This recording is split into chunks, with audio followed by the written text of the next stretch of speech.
Welcome to Module 10. So far we've learned how to set up the processor at 120 Hz. Now we're going to learn how to extract the preset manual or the table that is set in the emitter to now set up your television or projector at 60 Hz. Before we do so, it is quite important that we take these precautions because they are going to adversely affect the outcome should we neglect them. First and foremost, we need to make sure that at 60 Hz we are in an environment that is relatively dark. And what do I mean by relatively dark? There should not be any fluorescent lights on, or for that matter, any bright lights coming into the room, any ambient light, sunlight, because at 60 Hz, 30 frames per eye, that is an inherent weakness into the system that it needs to be in a dark environment. Now, one can say that that makes the viewing a little bit more difficult, but our understanding, and for the most part market understanding, that 3D is really to be viewed in dark environments. If you really like to get the experience that you've been watching or feeling through cinemas and theaters, it's always in a dark environment, in closed environments, in very attentive environments with glasses on. When you do that, you get to experience the contents in the best way possible. So you want to make sure that your environment is dark. Now, having done so, you want to then go in and set up the emitter at 60 Hz. Mind you, that experience also is somewhat subjective in terms of how one's eyes react to certain settings. What I mean by that is you might have people that are in the room with you who might like the settings at certain point, whereas some others might like it a bit differently. Well, at that point, you really have to take a consensus and come up with a compromise and define what setting works for all.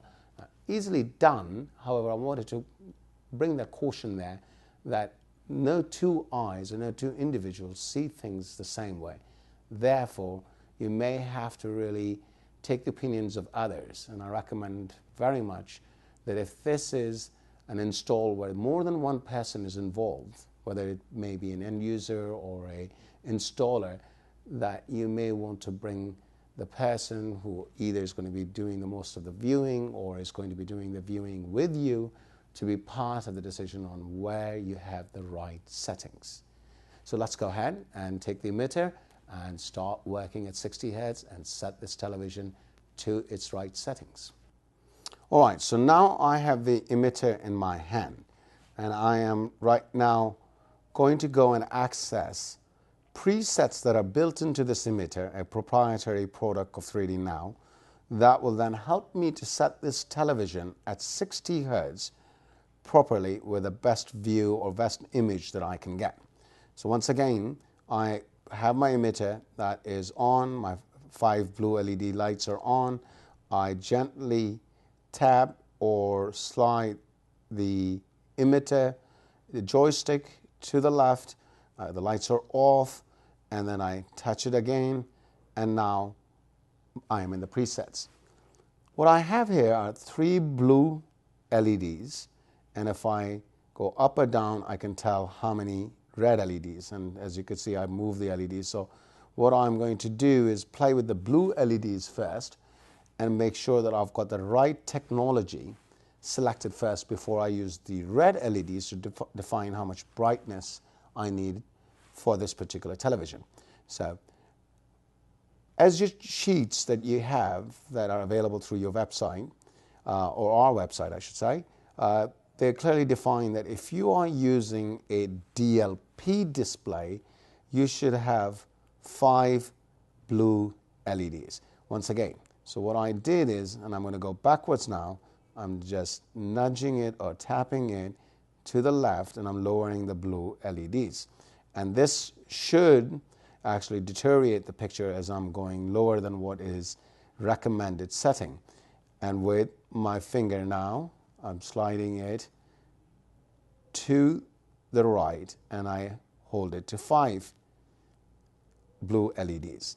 This is the setting for the DLP television or projector. Now, up and down, I have 5 options in this to get the best setting. Normally, and I would recommend that you start with 2 reds and possibly go to 3 reds to see where you stand, which one provides you the best picture. In most cases, between 2 and 3 reds, you should have a very good picture. So 5 and 3 or 5 and 2 should give you a very good DLP picture. Don't hesitate to go to 4 reds or 5 reds should you feel that that's important in order to get a better picture. If it is a plasma, I will tap again the joystick to my left, lower it, and I've got 4 LEDs, which is a plasma setting, and now I am in a plasma technology. Up and down, again tapping it up and down, I will change my red LEDs. And these red LEDs, once again, will find that between 2 and 3, you're going to get the best picture. But once again, don't hesitate. Do play with these red LEDs. You might actually find that 1 red is better than 2 or 3, or 4 or 5 is better than 2 or 3. Feel free to go through them and do take time. It's very important, as we've been discussing over and over again, that when you change a setting, that you do give it a moment and a time for the setting to actually be implemented on a screen level, and you can see the proper picture that you're looking for. If you just happen to tap it and hold it, as you see how I am very quickly shifting the LEDs. As I do so, my readings or presets that are built into the table on this emitter are constantly changing.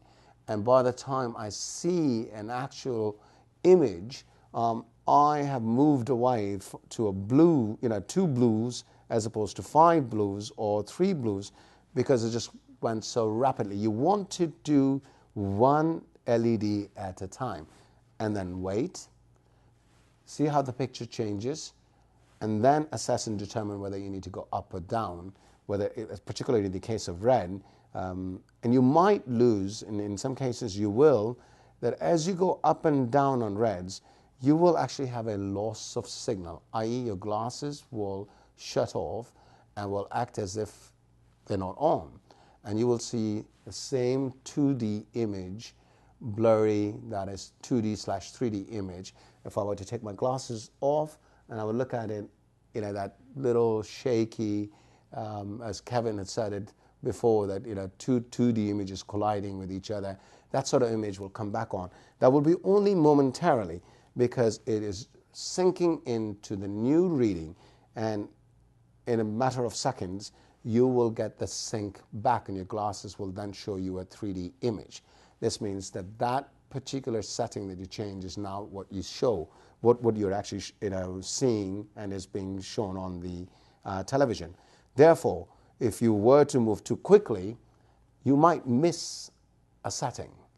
And to simplify once again, if I have a DLP television, 5 blues, and when I go, and right now I have 5 red LEDs. If I want to go to 3 red LEDs, I'll hold it and I'll wait now. I have it right, and I'll see how the picture looks.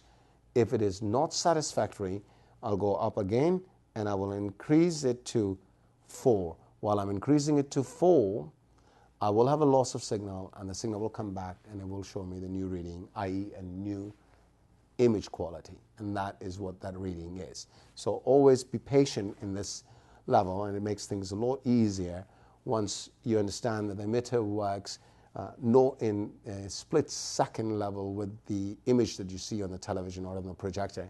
It may take a moment for that image to appear. So we covered the DLP and we covered the plasma.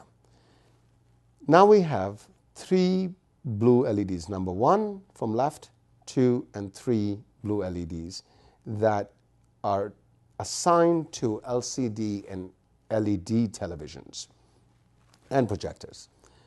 Why 3? Well, there are so many types of LCDs and LEDs, from legacy systems and legacy televisions of 10 years ago, 60 hertz, to today's televisions that are 60 hertz, but they have a interpolated signal of 400 hertz, 600 hertz, 240 hertz, 120 hertz. In order to incorporate all these televisions to a great extent, what we decided is that 3 LEDs are required to come up with some presets that should cover most of the televisions that are out in the market. Now, again, each blue LED has 5 red LEDs that complement the brightness control and the quality of the picture. I'm going to, at this moment, require a bit of help from my assistants that are here, Kevin, Ashito. They both have glasses on. They've been watching this. We're watching ESPN 3D on DirecTV, and there's basketball going on. So I'll start off with 1 blue and 2 reds. Now, once again, most of the readings in the red level, you will find that 2 reds to 3 reds is when you're going to get your best result. So I'm going to just keep it to 2 reds and 1 blue, and ask my colleagues here to see what do they think of the image. Not bad. Image actually looks pretty good. It looks good, okay. So we know the 3D is working. You guys can tell that the image is actually a 3D image as opposed to that 2D blurry image, yes, double exposed image, you know. So, all right, so we know the emitter, glasses, the contents, everything is working. But let's do 2 blues and 2 reds and see what happens with this television. This looks so much better. Well, we've got a better reading. So we know that this particular LCD LED falls into more of type 2. However, we don't know what type 3 or 3 LEDs are going to do for us. So let's go ahead and try that. 3 LEDs. How is the picture now? Oh, no. That one doesn't work. Okay, so once again, we realized that actually 2 blue LEDs was better than the 3 blue LEDs. And guys, 1 blue LED was better than 1 blue LED as well. So you would say the 2 blues were the best? Yes. Okay, so I will very simply now move the joystick from, instead of left to right, right to left, and bring it to 2 LEDs. And then make sure my up and down is a 2, up and down is a 2. So this looks like a pretty good image right now in a picture, right? Yes. Okay, but we're not done yet, because what we can do is we can go through the red LEDs to see if we can make the picture even better. So I am going to take it to 3 reds and wait for a moment and see the sync come back on. And all right, very good. How does this picture look? Flicker. Better. Flicker. It is much better, or okay, so it's not as good. No. Okay, so you like the 2 better. Yeah. So if I go to 4, then I should actually deteriorate the picture even further. You should see, but oh, you did. Okay, yeah. So we know that 2 and 2 is really a really good reading. But let's go to 1. How's it 1? Oh, I see. It's dark. Are you guys seeing the same thing? It is dark? It's dark. Yeah, it's dark. It's just gotten to the point where I can't really tell what's 3D, and it's just not a good. Brightness has been cut down. Cut down. All right, so it's 2 and 2. Okay, this looks like the right setting, and this basically sets this television, the LCD setting of 2 and 2, and I've got a really good 3D. Now, we can't, if you have a moment and if you want to actually work this further, and for those of you who really like to make sure that you've got the absolute best image, there is one more step that you can take. If you're completely satisfied, then there's no reason, you've done it, your setup is complete. But if you do want to go further, then we'll go back to the remote control of the television and do some fine tuning there. So let's do that right now.